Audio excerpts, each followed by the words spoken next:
बिस्मिल्लाहिर्रहमानिर्रहीम। अस्सलाम वालेकुम। कोर कमांडर कॉन्फ्रेंस हुई है जी, उसके अंदर उसका जो एलामिया मीडिया को बताया गया है वो एक ही जुमला था कि जी स्टैब्लिशमेंट 9 मई को नहीं बोली।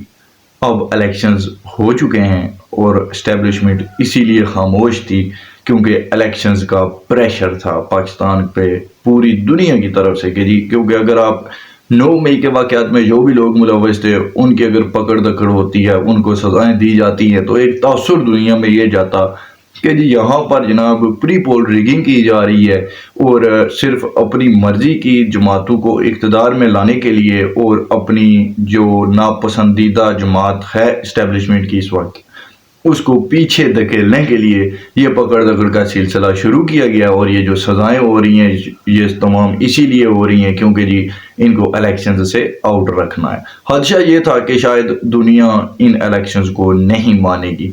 बहुत सारे लोगों ने ऐसी कोशिश भी की, पाकिस्तान के अंदर भी पाकिस्तान से बाहर भी, जिन लोगों का ताल्लुक पीटीआई से था उन तमाम दोस्तों ने बहुत ज़्यादा कोशिश की, हत्ता कि अमेरिका की कांग्रेस के 25 अरकान से सदर जो बाइडन को ख़त तक लिखवा दिया जी कि आप इलेक्शंस की मुकम्मल तहकीकात होने तक पाकिस्तान की मौजूदा हुकूमत को तस्लीम ना कीजिए। लेकिन उन्होंने तस्लीम किया, पूरी दुनिया ने तस्लीम किया।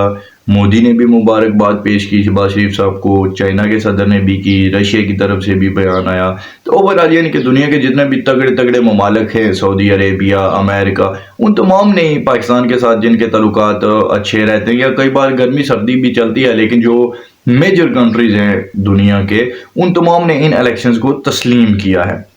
अब इस्टेब्लिशमेंट अपनी उस आजमाइश में या उस इम्तिहान में पास हो चुकी है कि जो ये था कि दुनिया को ये तासुर हरगिज़ नहीं जाना चाहिए कि पाकिस्तान की इस्टेब्लिशमेंट इलेक्शंस में कोई हेरा फेरी कर रही है या जो मौजूदा सियासतदान इक़्तिदार में आए हैं ये अवाम के नुमाइंदे नहीं हैं, इनको अवाम ने वोट देकर नहीं चुना है। तो वहाँ से बहुत सारी खराबियाँ आ सकती थी। IMF के साथ हमारे मामलात भी चलते रहते हैं, तो वो भी यही चाहते थे कि अवाम का मुंतखब नुमाइंदा होगा तो वही फिर उसके जो इक़दाम होंगे, जो सख्त फैसले होंगे उनको अवाम इसीलिए मानेगी, बर्दाश्त करेगी क्योंकि वो लोगों ने खुद चुना हुआ होगा। और अगर कोई डमी किस्म का प्राइम मिनिस्टर बना दिया जाता है तो उसके लिए हुए डिसीजंस को अवाम में पजीराई नहीं मिल पाएगी और बगावत का भी ख़तरा रहता है। अवाम सड़कों पर आ जाए, अमन ख़राब हो जाए मुल्क का, तो वो मुल्क कैसे बढ़ेगा, किस तरह से उसकी मईशत ठीक होगी, वो अपने कर्जे किस तरह से अदा करेगा।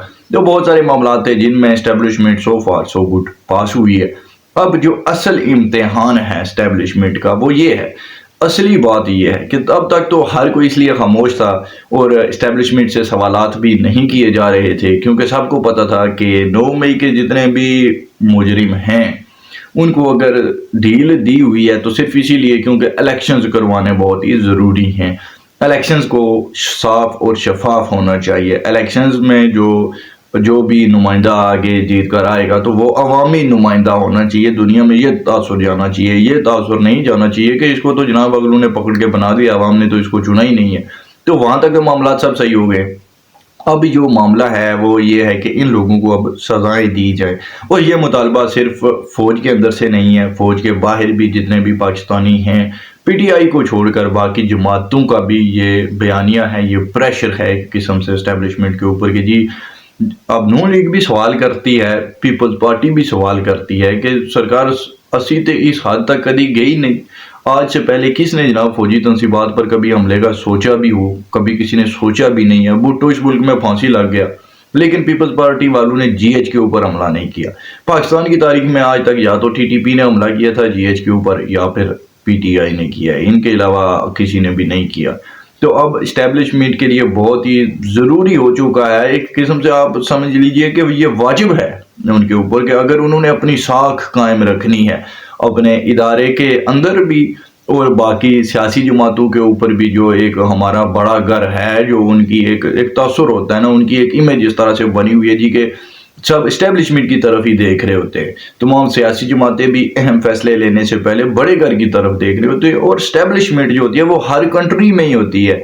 ये मैं आपको बता दूं, कुछ लोगों को शायद ये गलतफहमी है हमारे मुल्क के अंदर कि जी हमारी इस्टेब्लिशमेंट को बहुत ज़्यादा इन्वॉल्व है, बाकी कंट्रीज़ में तो ऐसा नहीं होता। आप सऊदी अरेबिया को देखें तो वहाँ पे उनकी मजहबी इस्टेब्लिशमेंट काम करती है। इंडिया में जनाब RSS इस्टेब्लिशमेंट है उनकी, امریکہ میں بھی آپ کو آرمی ملے گی کہ جو ان کی اسٹیبلشمنٹ ہے. تو اسی طرح سے ہر کنٹری کی ایک اسٹیبلشمنٹ ضرور ہوتی ہے. اسٹیبلشمنٹ کے بغیر ریاستیں نہیں چلا کرتی.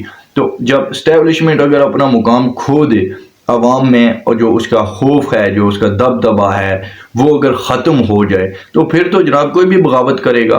پھر تو ہر طرف سے بغاوت اٹھے گی، ہر گھر سے باغی نکلے گا، تم کتنے باغی مارو گے، پھر تو وہ والا کام ہو جائے گا.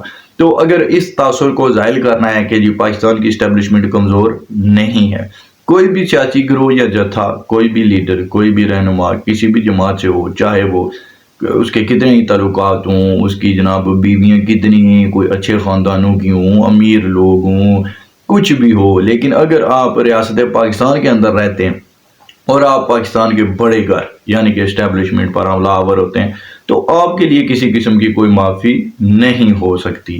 ہماری ریاست کی اسٹیبلشمنٹ کو کوئی بھی دوسرا ملک اپنی مرضی سے 100% نہیں چلا سکتا. اگر تو آپ نے یہ باتیں اب ثابت کرنی ہیں تو اس کا ایک ہی طریقہ کار ہے کہ اب آپ کو ان لوگوں کو قرار واقع سزائیں دینی پڑے گی جو بھی لوگ ملوث تھے 9 مئی کے اندر، جنہوں نے بھی شہیدوں کی بے حرمتی کی اور بھی جناب جناح ہاؤس کی توڑ پھوڑ کر دی. ککھ نہیں چھوڑا فوج کا انہوں نے. جتنی بھی پرانی تاریخی یادگاریں جو بھی تھی سب کچھ ختم ہو گیا. اور یہ جو ایک سر عام کھلا بغاوت کی گئی تھی، ان مجرموں کو اب کیفر کردار تک پہنچایا جائے. اب اسٹیبلشمنٹ ایسا کرے گی بھی، کیونکہ کور کمانڈر کانفرنس کا ایک جملے میں اگر ایسا اعلامیہ باہر آتا ہے تو وہ میسج بڑا ہی کلیئر ہے. دوسری جانب عمران خان صاحب نے پہلے تو کوششیں کی تھی مفاہمت کی، لیکن وہ تقریباً ناکام ہو چکی ہیں، کیونکہ اسٹیبلشمنٹ نے جو پچھلے عرصے میں تھوڑی ڈیل دے رکھی تھی، تو خان صاحب اس غلط فہمی میں مبتلا ہو گئے کہ جی اسٹیبلشمنٹ سب بھول گئی ہے، یا امریکہ کا اتنا پریشر آ گیا اسٹیبلشمنٹ کے اوپر، جو انہوں نے لوبنگ فلمز وغیرہ ہائر کی تھی وہاں پر، تو ان کی وجہ سے جی اتنا کوئی پریشر بن چکا ہے کہ اب ہماری اسٹیبلشمنٹ بالکل ہاتھ کھڑے ہو گئے، اس نے جناب سرنڈر کر دیا ہے، معیشت نہیں چل سکتی. تو اس لیے عمران خان صاحب کو چھٹی مل جائے گی، اور ان کے جتنے بھی یہ جو لوگ تھے جنہوں نے ایسے کارنامے سر انجام دیے 9 مئی کے دن، تو ان تمام لوگوں کو بھی جناب آزادی ملے گی اور وہ بڑے آرام سکون سے رہیں گے. لیکن ویسا ہونے نہیں جا رہا، یہ میں آپ کو بتا دوں. ہماری اسٹیبلشمنٹ جیسے پچھلے تمام امتحانات میں سرخرو ہوئی ہے، اس بار بھی ہوگی. اور یہ ان کی صرف خواہش نہیں ہے، یہ ان کی مجبوری ہے کہ ان لوگوں کو کیفر کردار تک پہنچایا جائے. اگر وہ اس میں ناکام ہوتے ہیں تو یقین کیجئے یہ ریاست قائم، اللہ نہ کرے لیکن بہت ہی مشکل حالات ہوں گے اس ریاست کے اوپر. پھر خانہ جنگی کی کیفیت ہوگی. ہر دوسرا سیاسی جتھا، ہر تیسرا سیاسی گروہ اپنی مرضی کا آرمی چیف لگوانا چاہے گا اس ملک میں، اور وہ چاہے گا کہ فوج اس کی مرضی سے چلے. اگر نہیں چلتی اور فوج یہ کہتی ہے کہ جی ہم نیوٹرل ہیں، اب سیاستدان آپس میں جناب طے کریں اپنے معاملات، یا نہیں ہوتے تو بس ٹھیک ہے، ہم کیا کر سکتے ہیں. تو اگر اسٹیبلشمنٹ ایسا کوئی سٹینڈ لے گی تو پھر ان کے گھروں کو جلا دیا جائے گا، ان کی تنصیبات نظر آتش ہوں گی، اور ان کے جو ذاتی گھر ہیں کور کمانڈروں کے وہ بھی محفوظ نہیں ہوں گے. پھر آپ کو اس طرح کی سچویشن کا سامنا کرنے کے لیے تیار رہنا چاہیے. اور پھر ایسا نہیں ہے کہ صرف کوئی ایک سیاسی جماعت ہوگی. میں آپ کو یہ بتا دوں، پھر ایم کیو ایم بھی جناب گلا کرے گی کہ سانو لندن ایم کیو ایم سے الگ کیوں کیا آپ نے، ان کا کیا قصور تھا. پھر الطاف حسین نے جو کچھ کیا اس کو آپ نے آج تک کیوں رگڑا لگایا ہوا ہے. نواز شریف صاحب کی کیا غلطی تھی کہ ان کو آپ نے اب بھی جناب اقتدار میں نہیں آنے دیا. اور بہت سارے معاملات ہیں. زرداری صاحب بھی سوال اٹھائیں گے کہ جی اسی تو پائیا کدے کتا ہی کھ نہیں، تو پھر سانو کیوں نہیں بنایا جائے وزیر اعظم، ہمارا کیا قصور تھا. کیونکہ اگر پرفارمنس کی بات کی جائے تو پاکستان کی تاریخ میں سب سے بدترین اگر کسی جمہوری حکومت کی کارکردگی تھی تو وہ پی ٹی آئی کی حکومت کی کارکردگی تھی. تو اس کے باوجود بھی اگر جناب ان کو آپ ریلیف دیتے ہیں، اور اس کے بعد انہوں نے اس طرح کی بغاوت بھی کی ہے، پھر بھی ان کو ریلیف دیتے، تو باقیوں کو بھی چھوڑیں. پھر باقیوں کو آپ کے جناب ڈنڈے کے سائے تلے رکھتے ہیں اور اپنی مرضی سے ان کو چلاتے. پھر اے این پی والوں کی تقریریں بھی نہیں میوٹ ہونی چاہیے جناب، ان پہ بھی سینسرشپ نہیں ہونی چاہیے. ان کا بھی کوئی بندہ اگر کہیں پہ کوئی قبضہ کرتا ہے تو پھر وہ بھی نہ چھڑوائیں. پھر چھوڑیں اس ملک کو سیاستدانوں پر، اور یہ کھائیں بانٹیں پکائیں جو مرضی کریں اس ریاست کا. پھر ان پر ہے. یہی ہو سکتا ہے، لیکن ایسا ہونے نہیں جا رہا. 9 مئی فوج نہیں بھولے گی اور نہ ہی کسی کو بھولنے دے گی. سبسکرائب ضرور کیجیے گا. ملتے ہیں اگلی ویڈیو میں. اللہ حافظ.